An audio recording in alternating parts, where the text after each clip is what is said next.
Welcome to the Natural Super Kids podcast, where you will discover practical strategies to inspire you to boost the health and nutrition of your kids. I'm Jessica Donovan, a qualified naturopath specialising in kids' health, and I want to make it as easy as possible for you to raise healthy and happy kids. Let's get into it.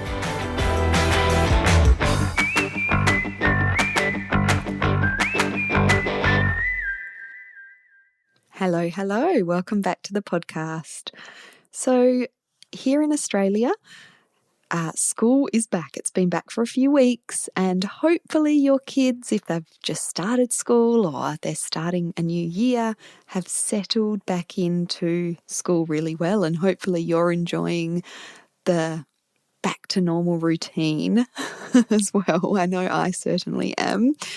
So I wanted to talk today about some factors that you might want to consider if you're concerned or you want to improve your kids' learning and concentration. I know this is something that can come up early in the year when kids have a new teacher, or they're kind of a bit more is expected of them because they're in the next year of school. And so I thought it would be a good time to talk about some of the things that can affect our kids' learning and behaviour. So there's three main things I want to sort of talk about. One is nutrition, and I specifically want to talk about macronutrition, and I'll explain more about that in a moment. And then I want to talk about another aspect of nutrition, which is the vitamins and minerals that potentially could be lacking in your child if they are having issues with concentration and learning. And the third part I want to talk about is gut health and how our kids' gut can influence their learning and behaviour as well. So, as I said, the first point I want to talk about is the macronutrient nutrition. And so macronutrients are the big nutrients, as the name suggests. So we're talking here about protein, carbohydrates, and fats. And the balance that kids have in these macronutrients has a big impact on not just their learning and concentration, but also their mood, their behaviour, their energy levels. So it's a really important thing to be thinking about. And generally, the pattern that I see is kids that are having too many carbohydrates in their diet, and they're lacking the proteins and the healthy fats, particularly at breakfast time. We think about that standard Australian breakfast, and it mostly consists of cereal, which can have lots of sugar. It's definitely high in carbohydrates, which our kids do need a significant amount of carbohydrates because they're growing, they're active, but we do need to be careful that they're not getting too many of these carbohydrates. But the other thing about breakfast cereal is it's totally lacking often in protein and fats. Even the so-called high protein breakfast cereals that you might see on the front of a breakfast cereal are fairly low compared to other breakfast options that our kids can have. So the other common breakfast for kids, of course, is toast. And again, it's high in carbohydrates and it's lacking in those proteins and fats. So we want to think about that macronutrient balance that our kids are having at breakfast and also at lunch to kind of get them through the afternoon.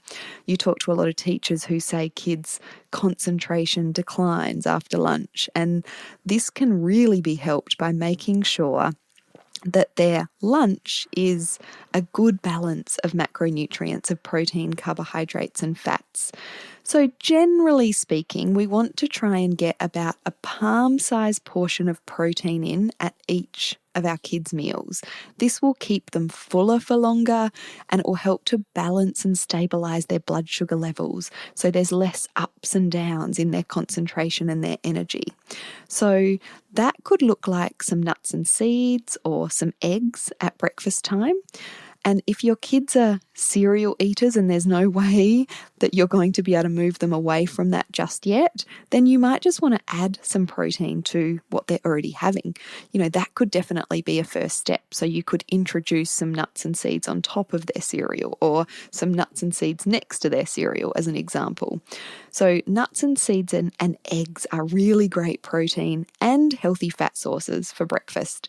And then in the lunchbox, we also want to make sure we're including some protein.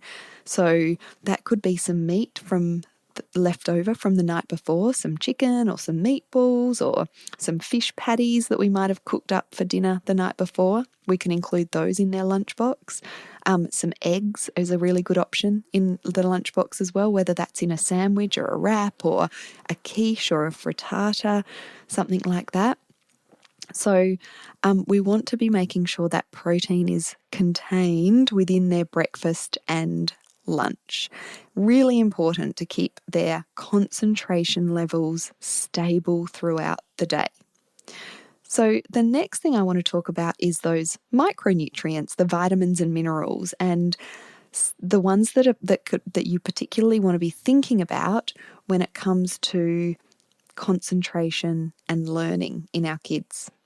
So we need to understand that there's a lot of nutrients that are needed for neurological health, for learning and memory, for brain development and function in our kids. And some of the important ones are zinc, omega-3, iodine, selenium, B6, folic acid, and B12. These are some really important nutrients that are needed for proper brain function, brain development, neurological function, and health as well.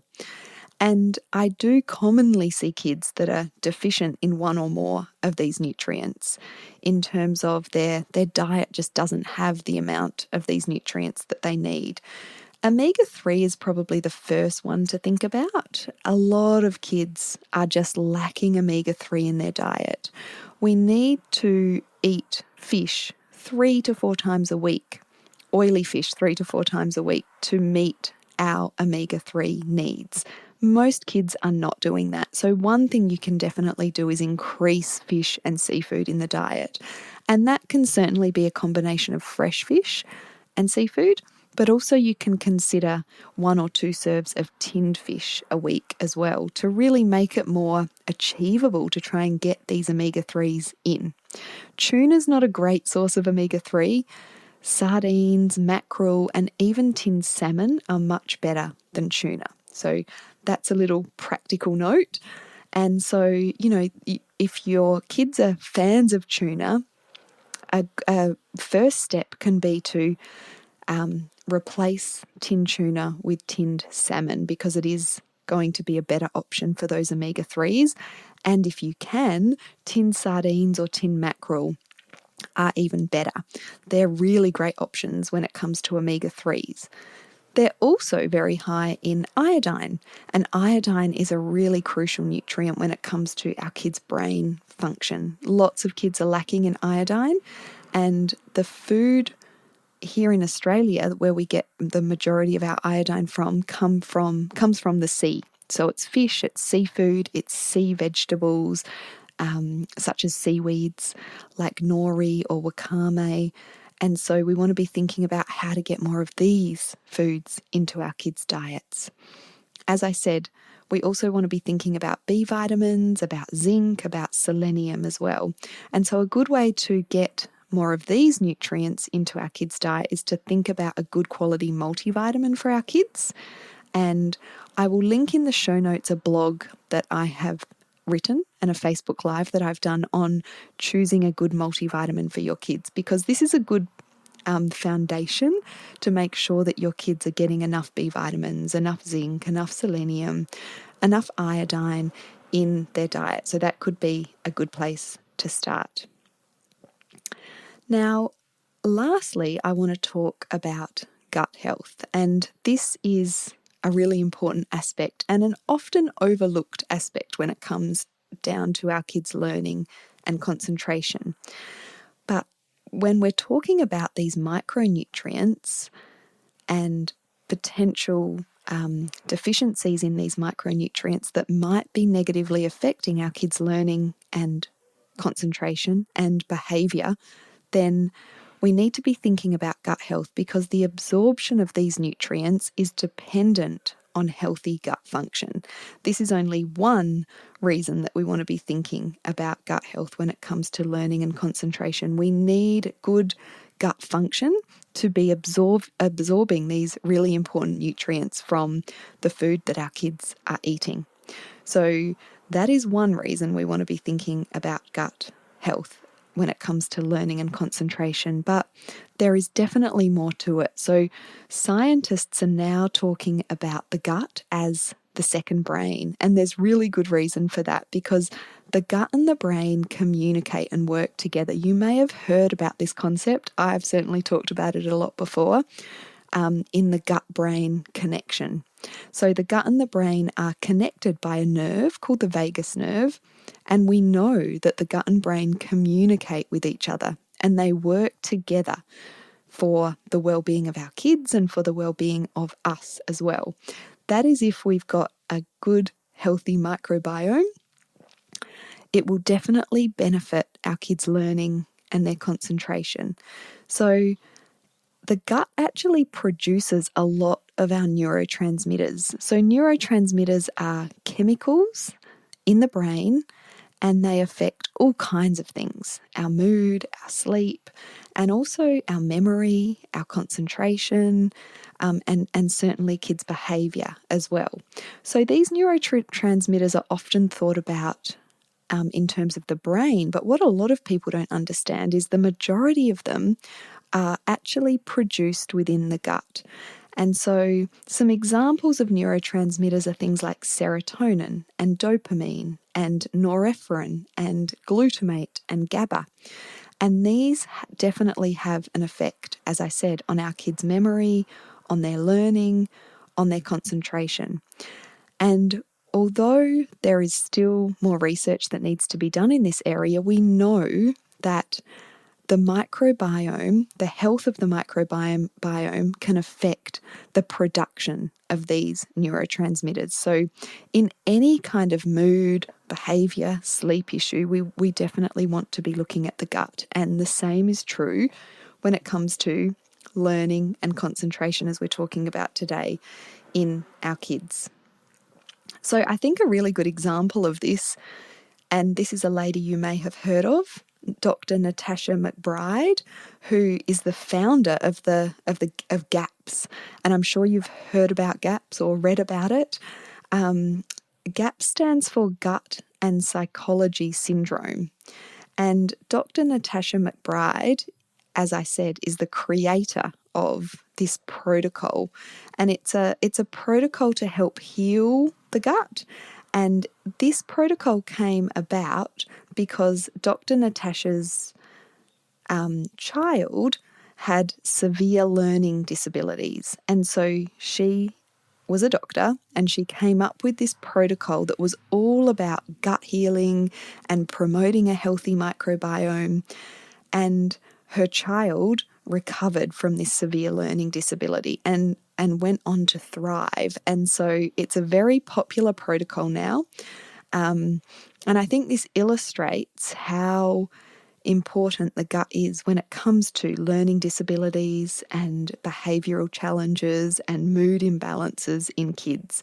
And there are a lot of kids that have had great results from the GAPS protocol, particularly kids with learning disabilities, kids that are on the spectrum, kids with ADHD, dyslexia. And so that is what the GAPS protocol is all about, to benefit kids with these kinds of conditions and symptoms. And so if you want to know more, definitely look up Dr. Natasha McBride. She's got some great videos on YouTube. Her book, GAPS, is amazing as well if you want to learn more in this area. So I think that really just highlights how important gut health is for our kids' learning and concentration. Now, I just want to go into a few specifics that in terms of how the gut and the microbiome can affect our kids' learning and behaviour. So when we're talking about the microbiome, it's basically all of the different microbes that are located within the gut. And there can be, healthy, good bacteria within the gut microbiome. There can also be pathogenic bacteria within the gut microbiome. And it really all is about balance. So everyone is going to have some pathogenic bacteria within their microbiome, but if you've got enough of the good guys, then that keeps the bad guys in check. But when we get a situation of dysbiosis, which is an imbalance in the microbiome, where there's an overgrowth of pathogenic bacteria or pathogenic microbes. Candida is a great example of that, and that's a fairly commonly known term, but there's a whole range of different imbalances and different pathogenic bacteria that can overgrow within the microbiome. And this will generally be a product of diet, lifestyle, medication, stress can all affect the growth of the good bacteria, which can allow the pathogenic bacteria to overgrow. So it's a fairly common situation in our kids. But when there is an overgrowth of pathogenic bacteria, there is also the production of toxic substances. So basically, the pathogenic bacteria create or produce toxic substances, and it's a byproduct of their metabolism. But a lot of these toxic substances can affect our kids' behaviour, our kids' learning, and much more. So if your child is beginning to go downhill in terms of their learning and concentration, or if they have a diagnosed learning disability, or they're struggling with learning and concentration at school, then dysbiosis is definitely something you want to consider, and you might want to look at, getting some help from a qualified practitioner to help, one, diagnose dysbiosis, and two, correct dysbiosis. So this is not something you want to do alone. You definitely want to get some professional help from a naturopath or someone else that is sort of qualified and experienced to help in this area. And if you're looking for some help in this area, that's certainly something that we can help with here at Natural Super Kids. So you can head on over to our website and find details of our consultation options. And we offer online consultations, so it doesn't matter where in the world you are, we can certainly look at helping. So the microbiome and that dysbiosis is an important consideration when we're talking about learning and concentration in kids. And I also wanted to mention gluten and casein. So gluten and casein are proteins from certain foods that we eat. Casein is the protein in dairy products, so all dairy products will have casein in them, and gluten is the protein in a lot of grains, so wheat particularly, but there's lots of other grains that contain gluten as well. So gluten and casein, as I said, are proteins, and in some kids, particularly kids with neurodevelopmental conditions, so kids that are on the spectrum, kids that have been diagnosed with ADHD, for some reason, unknown reason, some kids don't break down the proteins, the gluten and casein protein properly. And so these big proteins circulate around in the blood, and they are thought to cross the blood-brain barrier. So the blood-brain barrier is like a filter, and what it does is it keeps anything nasty out of the brain. Obviously, the brain is very important and also very vulnerable. So the blood-brain barrier is there to protect the brain. But in some people, some kids, some general people as well, adults are included in this, these proteins from gluten and casein that don't get broken down properly can cross into the blood-brain barrier. And once in there, they can affect brain function. And so I wanted to mention this because it is definitely part of gut health in general, that these proteins aren't being broken down adequately. And I think a lot of kids that do have gut symptoms do have problems with gluten and or casein. So if your child does have digestive symptoms or one of these neurodevelopmental conditions, you might want to just look at even trialing a period where you cut out gluten and dairy from their diet. Because I know from my experience as a naturopath, I have seen a lot of clients that have been transformed by removing gluten and or dairy from their diet. Not only does it improve their digestive symptoms, but in a lot of kids it can really improve their brain function, their sleep, their behaviour, their learning, their concentration. And I know this is not an easy feat to cut gluten and dairy out of the diet. It's definitely challenging, particularly for fussy kids, and that tends to go hand in hand with kids that are on the spectrum as well.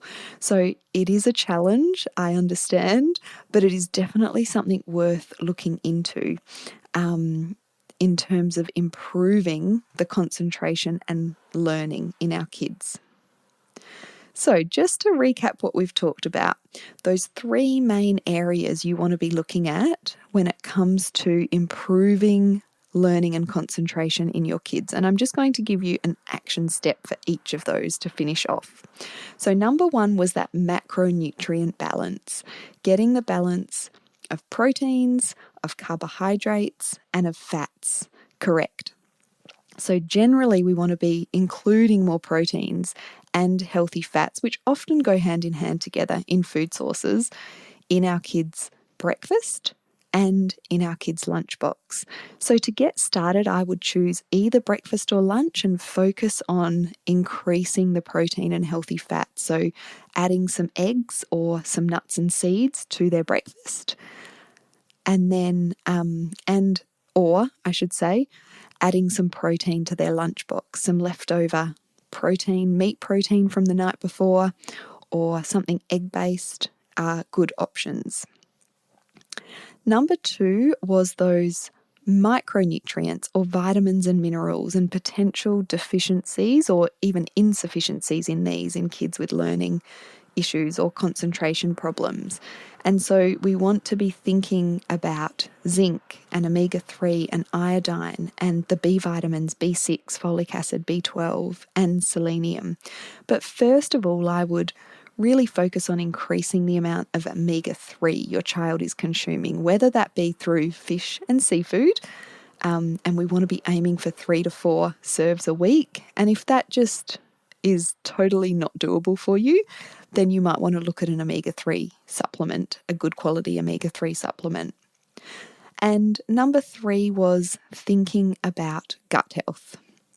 And so we want to be thinking about the microbiome, we want to be thinking about potential dysbiosis or imbalances in the microbiome, and we want to be thinking about those gluten and casein proteins as well. So there's a lot in that, but in terms of an action step to get you started when it comes to your kids' gut health, I would be thinking about getting in more of the good bugs to improve the microbiome. So that might look like fermented foods or cultured foods such as yogurt or kefir or sauerkraut or kombucha. So planting those good bug seeds in the gut. If fermented foods is a no-go for your kids, whether that's because of fussy eating or you don't have access to those things or you're not willing to try them, then maybe a probiotic supplement could be a good option for you as well. I like the combination of fermented foods and probiotic supplements, and maybe I'll do another episode talking about the differences of those things, but we want to somehow replenish our kids' guts with the good bugs. And I talk a bit more about this in our free gut health ebook, which you can download. I'll pop the link in the show notes to that one. And in there, I talk about more steps to improve your kids' gut health as well. So yes, the seeding part, the getting the good bugs in there is really important, but also we want to feed those good bugs. So for more information on that part of it, definitely download our Gut Health for Kids ebook, and you'll find the link to that in our show notes. Thank you so much for listening. I would love to hear from you. If you've been listening to the podcast, or if this is your first time listening, then send me a DM on Instagram and let me know what you're liking about it, what you're not liking about it. If you've got any suggestions for future podcast episode subjects, I am all ears. I would love to hear, what you're thinking of the podcast. And you can find us at Natural Super Kids on Instagram. Thanks so much, guys. Have a great day. I will be back next week.